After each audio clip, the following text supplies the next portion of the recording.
Message na po muna sa family ni JPE na namatay.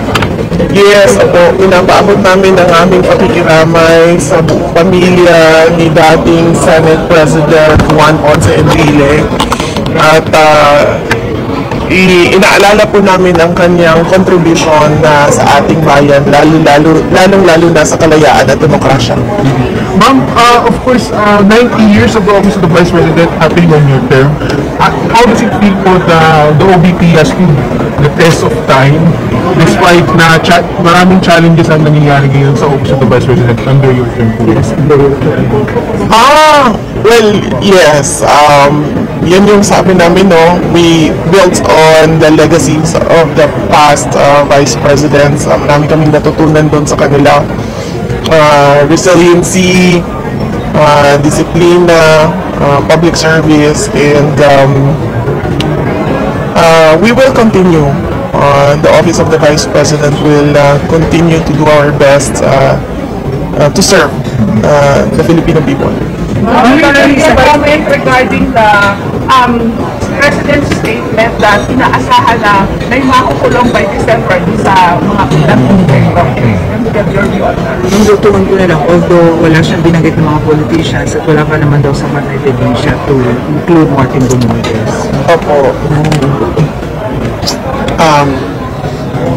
Pwede yung anniversary lang muna. Sige, mag-rally na siya.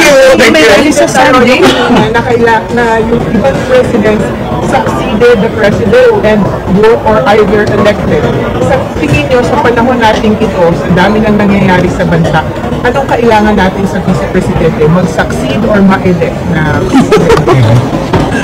Hindi ko po alam kung anong mangyayari bukas, pero definitely kung may bansa pa tayong matatawag sa 2028 ay merong elections sa 2028 para sa bagong Vice President.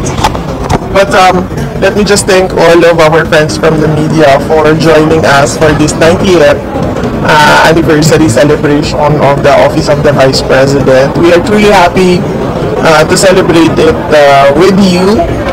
And our team is the recognition of all the contributions of every Office of the Vice President employee. May lumabas na info na kayo daw ay mag-join sa Sunday rally ng INC.